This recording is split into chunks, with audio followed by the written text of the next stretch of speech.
Okay, Pops. It's like It's Back like, to the Future. yes, it's like what's new again is old again. Ooh, What's we old again is new again. we got to remember in the first 10 seconds, you got to say what the video is. For the first time in 21, 22, 23 weeks, the first time in a long time, Yes, wholesale used car prices did what? they actually declined slightly week over week. We had been seeing smaller increases every week, but this was the first week in I think 22 or 23 weeks where there was an actual overall decline. Wasn't big. I think it was a 0.02 or 0.04%. Nothing huge, but significant all the same. Yeah, no, I mean, it's pretty remarkable. For the longest time, we saw increases in Yes, wholesale used car prices. As a result, you've heard us say it before. We said it, back in February when this was brand new news, and all the way through July. Chip shortage on the new car side led to an increase in demand for used vehicles because there was just a decrease in supply of new vehicles. And for the yes, first week over week, we've seen since back in February, the used car vehicle prices have actually decreased. So what I was thinking we would do, even though we're not yes. necessarily together, we can Well, actually share the screen. we're together in spirit. We're always together in spirit. I Yes, feel yes.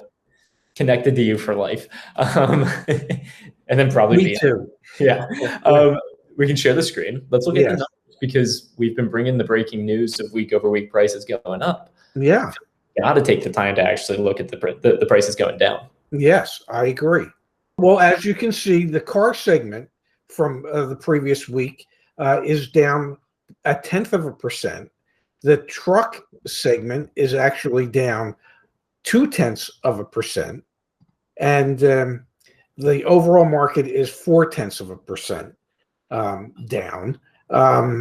So we're actually starting to see, and would that be 0.02% and Yep. 0.04%? And so we're actually starting to see the first decline that we've seen in months, 4 months, 4.5 months, 5 months, which hopefully is a harbinger of, is that how you say it, of things to come.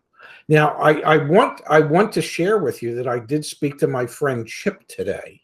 Chip said he doesn't see that. He said even though the prices reflected in what Black Book is showing has actually declined for the first week over week, he doesn't see anything really changing anytime soon. And just for those that aren't familiar with Chip, Yeah, he's someone that you used to work with. He works yes, for a large dealer group and does yes, all their wholesale buying yes. for their 8 or 9 or 10 or whatever number of dealerships that they have. Yes. Actually, he told me last month he bought 100. He personally bought 104 used cars for the stores. There you go. So Yeah. this is like, yeah, we have the Black Book data, but we also have kind of, sources that are on the ground. And so Chip's saying that he doesn't expect prices to really be changing at the auction or anything like that, even though the Black Book data is saying, okay, it's starting. He doesn't see anything significant happening. He doesn't, in his experience, he doesn't really see anything changing dramatically for maybe 12 to 18 months, because there are substantial new car shortages. Just to give you an example, on their Toyota stores, they have 39 new cars in inventory, and Toyota has assured them that they'll be getting an additional 80 cars the rest of the month.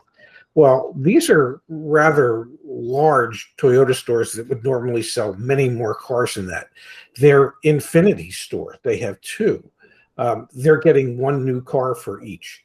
Yeah, and so we've done videos, and we'll do another video soon. I know we have upcoming market supply data from Automotive News soon, so we'll Yeah, do a video on that for new car supply. It's been going down and down and down, which is again yeah, why used car prices went up. And that was one of the things in the Black Book report, that it's the second sentence, or it's the second part of the first sentence. Supply channels haven't been restored, and the market remains strong. The reason that we're seeing this initial decrease in price, and we've seen a fall from the 1% week over week yeah, increase in appreciating value, is not because there's now enough microchips to build new cars. No, no, it's because the demand is finally starting to soften at this price level. We're finally starting to see what the ceiling is on used car prices. For example, how long were people really willing? How many people in the market to buy a car were really willing to pay over MSRP for a prior model year used version of a Toyota 4Runner, for example? And it seems like we've hit that ceiling of people who are willing to bite that bullet. We're getting close to that. Chip's take was the reason that he thinks that there was that little bit of a decline was because it was the holiday weekend. And that was reflective in the pricing. He for instance, he told me at one of their Toyota stores, they sold 13 used Toyotas on Saturday. And he said, but we don't have any new cars. He says the lots are just asphalt. There's hardly any cars. They hardly have any BMWs. They hardly have any Infinitis. They hardly have any Toyotas. I mean, they don't have new car inventory. So they're really trying to get creative as to how they source their used car inventory. And there doesn't really seem at this point to be a shortage of people that are willing to continue to invest the overinflated dollars it takes to get these pre-owned cars.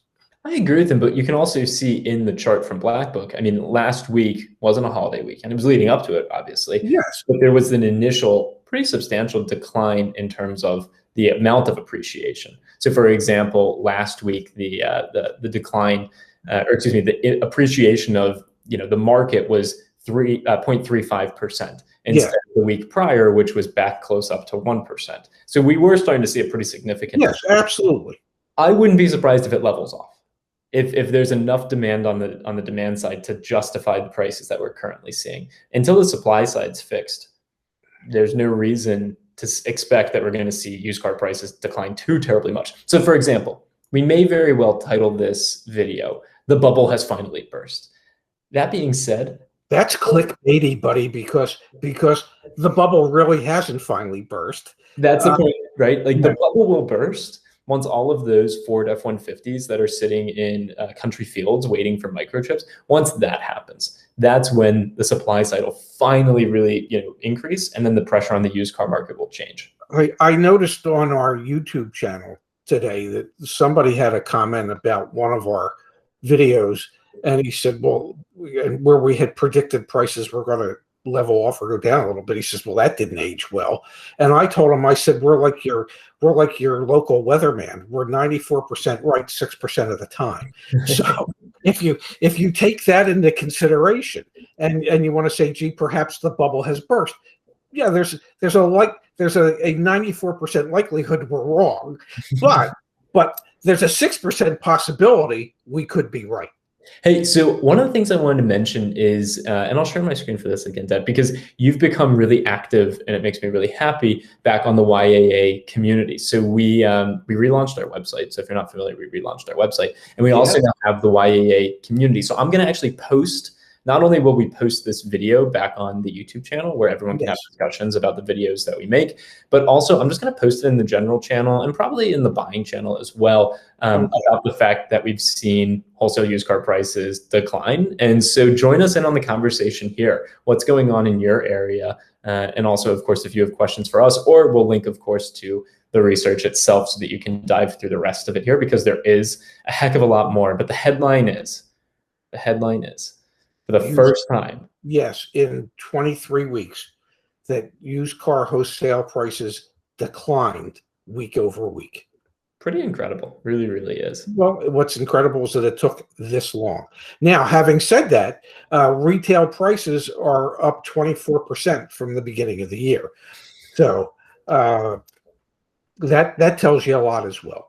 Yeah, it really does. So I guess question for you, Deb, do you think if you're someone who is on the sell side, you've got a lease coming due, or you've got a car that you could sell, are you saying this is the first indicator that I'm like at the top and I should be getting rid of it? Or are you holding on to it and saying, okay, prices are going to appreciate even more in 2 months? I'm thinking that we've reached, when it comes to what dealerships are willing to pay and what they can afford to pay. Do you include Carvana, CarMax, Vroom in your dealership categories? Yes. So that I think we have reached the apex, and we might actually be starting to be on the downside. Like I said last month, cars can't appreciate. A vehicle can't continue to appreciate at the rate of $3,800 a month. It's just not sustainable. And I think that is what we're finally seeing. I've noticed some comments on the community pages where what has been offered for vehicles, whether it be Vroom or Carfax or CarMax or Carvana, have actually started to decline a little bit. And I think that's something that will continue, because you can't keep going on the upside forever. So I think if we haven't hit the apex, we're about to hit the apex. And if you're somebody that's seriously looking to sell and take advantage of that, and you don't need to replace, I wouldn't wait any longer to sell the vehicle. I'd rather miss out on a couple dollars than suddenly find out that my vehicle's worth thousands less. You know, I think that's really sound advice, and I agree. Yeah. Your comment about like the apex and kind of getting out at the top. Yeah. I wish you had been with me this past weekend in Vegas when I was at the blackjack table. And yeah, did you have an apex? I was climbing. Yeah, I was climbing. Yeah, and then there was a big delta between my apex and what I walked away with the table with. Yeah, well, typically you don't walk away with anything. Does that get me the Ray Shevska stamp of approval? Well, not for blackjack playing, no, but it might for other things. Yeah. All right. If you haven't joined the YAA community, check the link down below. We're going to be having a discussion about this there. Pops, thanks. I know we're apart for a couple more days, but then we'll be back together. Live stream should be on Thursday night, so coming soon. And we'll get back to the normal routine of content sooner rather than later. Thanks for doing this video, Dad. Breaking news. Breaking news. It doesn't break often, but when it breaks, we're there for you.